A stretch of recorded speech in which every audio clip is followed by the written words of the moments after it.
Dear friends, our next article is Mendel's history or biography.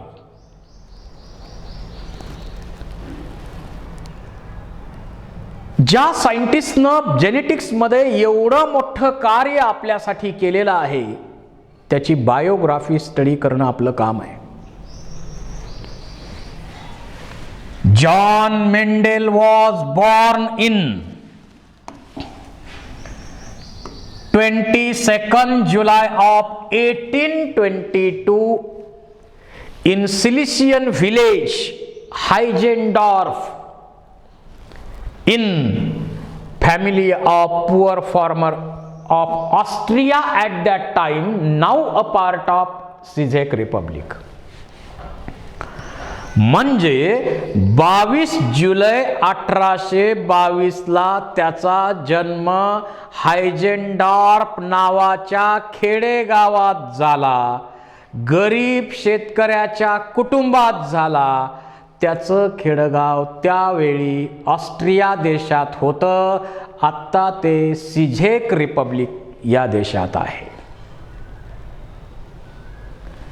John Mendel was born in 22nd July of 1822 of Heigendorf in a family of poor farmer of Austria at that time, now a part of Czech Republic. Then he completed high school education at Trafford High School 1834. 1834 मध्ये त्यांनी त्याचं high school education complete केलं. Then he graduated with good record in 1840. 1840 मध्ये त्यांनी graduation चांगल्या मेरिटनं complete केलं. Then he became a monk, Moravian monk. Monk म्हणजे साधू.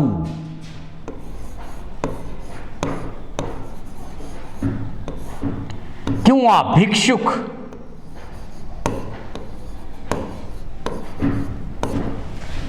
साधू किंवा भिक्षुक म्हणून वयाच्या 21व्या वर्षी त्यांनी काम सुरू केलं. He ordinated as a priest in Augustinian monastery at Brunn in 1843. तिथून जवळच ब्रून नावाचं शहर, त्या ब्रून शहरामध्ये ऑगस्टिनियन पंथाचा मठ होता. मोनॅस्ट्री म्हणजे मठ. जसं आपल्याकडं वेगवेगळ्या पंथाचे मठ आहेत, मोठ्या प्रमाणावर आपल्याकडं वारकरी पंथाचे मठ आहेत, आणखी वेगवेगळ्या समाजाचे मठ आपल्याकडं आहेत. तसं ऑगस्टिनियन मोनॅस्ट्री ब्रून या ठिकाणी त्याची प्रिस्ट म्हणून नेमणूक केली गेली. प्रिस्ट म्हणजे धर्मगुरू.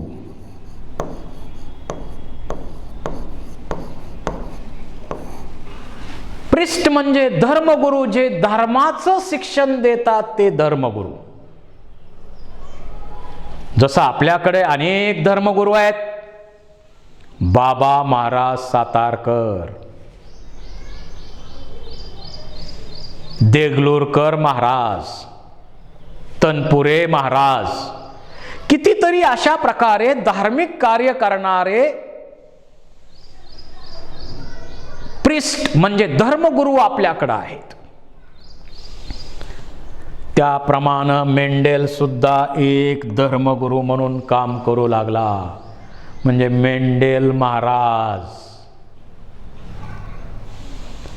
पण ते काम करत असताना तो एक सबस्टिट्यूट टीचर म्हणून पण काम करू लागला. कुठं?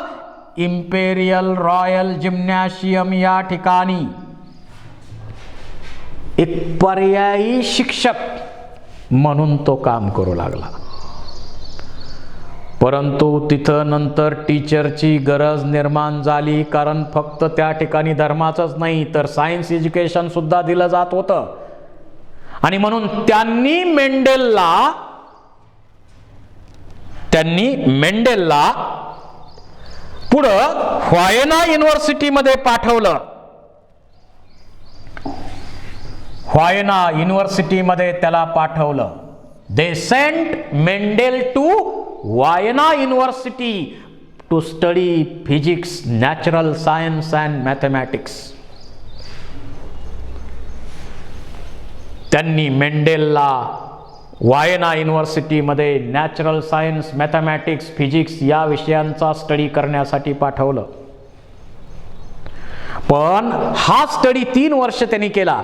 तो स्टडी करत असताना he get greatly inspired by 2 persons. प्रत्येक व्यक्ती आपल्या आयुष्यात कुणाचं तरी इन्स्पिरेशन घेऊनच आपला मार्ग पुढे ठरवत असतो. तुम्ही सुद्धा लक्षात ठेवायचंय, जीवनामध्ये फार मोठं कार्य करणारे अनेक अनेक अनेक लोक आहेत, होऊन गेलेत. कोणाचं तरी इन्स्पिरेशन घेऊनच आपण पुढे जाणार आहे, जायचंय. स्वतःच्या मेहनतीवर आपल्याला प्रचंड विश्वास पाहिजे, आपल्या स्वतःवरती आत्मविश्वास पाहिजे आणि तो खरा पाहिजे. आणि त्याप्रमाणे प्रयत्न असतील तर काय होतं हे मेंडेलच्या या बायोग्राफीवरून आपल्याला समजून येईल. He get greatly inspired by Franz Unger, who was a teacher of Mendel. एक प्लांट फिजियोलॉजिस्ट होता मेंडेलचा टीचर. त्याच्याकडून त्यांनी इन्स्पिरेशन घेतलं आणि डॉपलर, ज्यांनी फिजिक्समध्ये डॉपलर्स इफेक्ट पब्लिश केला, तो डॉपलर या दोघांकडनं इन्स्पिरेशन घेऊन तो परत आला. या दोघांकडून इन्स्पिरेशन घेऊन तो परत आला. परत आल्यानंतर त्यांनी पुन्हा आपलं काम सुरू केलं. म्हणजे धर्मगुरू म्हणून पण काम सुरू केलं आणि टीचर म्हणून सुद्धा काम सुरू केलं. परंतु शेवटी तो सायंटिस्ट आहे, एवढा प्रचंड मोठी शक्ती परमेश्वरानं त्याला दिलेली आहे म्हटल्यावर तो स्वस्थ बसेल का? नाही. He started his classical experiment on sweet pea. वाटाण्याच्या प्लांट वरती त्यांनी त्यांचे एक्सपेरिमेंट 1856 ते 63 या दरम्यान एक्सपेरिमेंट केले. कुठं केले? त्या मठाचीच गार्डन, चर्चच्या माग प्लॉट होता. त्या प्लॉटची साईज त्यावर MCQ विचारलेला आहे. 70 बाय 7 मीटर एवढ्या आकाराच्या प्लॉट मध्ये त्यांनी त्याचे एक्सपेरिमेंट केले. या दरम्यान त्यांनी 28,000 प्लांटचा स्टडी केला. जवळजवळ 3000 क्रॉस त्यांनी केले.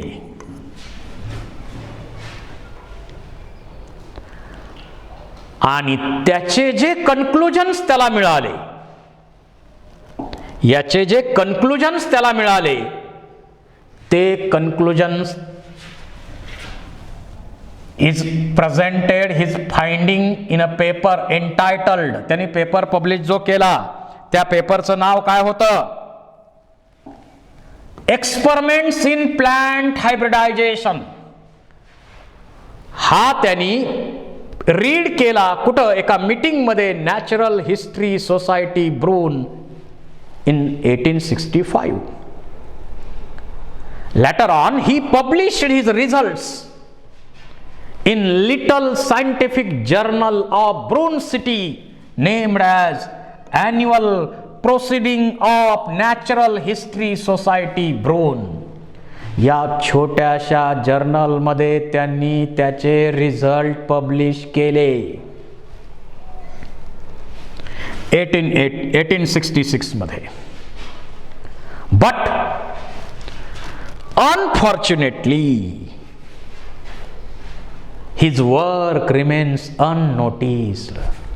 दुर्दैव आढळलं, त्याच्या एवढ्या मोठ्या कामाकडे कुणीही लक्ष दिलं नाही. His work remains unnoticed. मग काही वेळा क्वेश्चन विचारला जातो, त्याच्या कामाकडे दुर्लक्ष करण्याची कारणं काय, असा क्वेश्चन ज्यावेळी विचारला जाईल त्यावेळी 1 नंबरचं कारण, impact of Darwin's theory on peoples. लोकांच्या मनावरती डार्विनच्या थेअरीचा पगडा होता. सगळे डार्विन डार्विन डार्विन डार्विन, याच्याकडे लक्ष कोणाचंच नाही. Second reason, ऑब्स्क्युअर journal. हे जर्नल एवढं किरकोळ होतं, जसं छोटे छोटे अनेक जर्नल पब्लिश होतात, सगळे काही आपल्याला माहीत आहेत का? किरकोळ जर्नल असेल तर आपलं लक्ष जाईल का? तसं याचं झालं.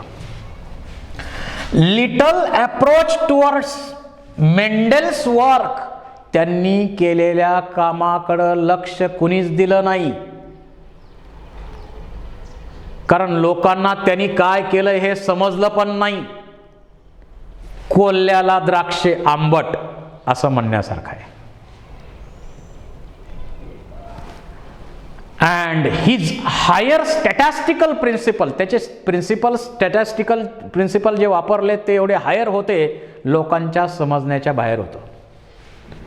म्हणून त्याचं वर्क रेकग्नाइज केलं नाही, अननोटिस्ड. त्यांनी काम थांबवलं आणि मग त्यांनी धर्माचं शिक्षणामध्ये मन आपलं लावलं आणि नंतर हेड ऑफ द प्रिस्ट तो झाला. And he died as a disappointed man as a head of the priest in 6 जानेवारी 1884. 1884 ला अशाच डिसअपॉइंटेड मॅन, एवढं मोठं कार्य करून सुद्धा दुर्लक्षित राहणारा म्हणून त्याचा मृत्यू झाला. परंतु त्यानं वर्क कधी पब्लिश केलं होतं? 1866 मध्ये. तिथून पुढं 35 वर्षांनी, that means in the year of 1901, आणि डेथ नंतर 16 वर्षांनी,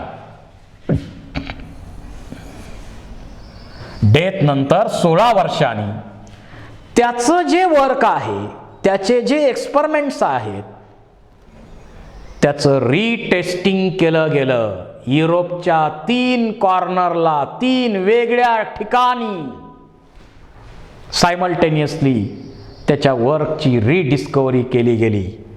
आणि कोण करतंय ते? कुणी केली? Hugo de Vries of Holland, Karl Correns of Germany, Tschermak of Austria, and they get immediately recognize the work of Mendel. त्यांनी मेंडेलचे एक्सपेरिमेंट सगळे करून पाहिले आणि जगाला सांगितलं की मेंडेलनं आपल्यासाठी फार मोठं कार्य करून ठेवलेलं आहे. आणि मग मेंडेलचं कार्य जगापुढं त्यांनी आणून दिलं. and then he is rightly known as father of genetics. या जेनेटिक्स ब्रँच मधला सर्वोच्च बहुमान मृत्यूनंतर त्याला देण्यात आला, फादर ऑफ जेनेटिक्स. आणि हा जो कार्ल कोरन होता, त्यांनी मेंडेलचे जे प्रिन्सिपल्स होते जे कन्क्लुजन्स होते त्याला त्यांनी लॉज ऑफ हेरेडिटी,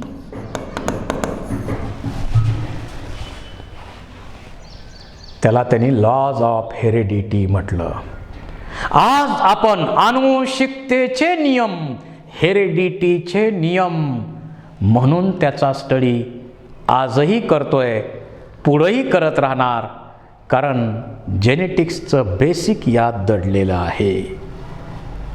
तर अशी आहे मेंडेल नावाच्या या महान सायंटिस्टची बायोग्राफी किंवा history. Thank you very much.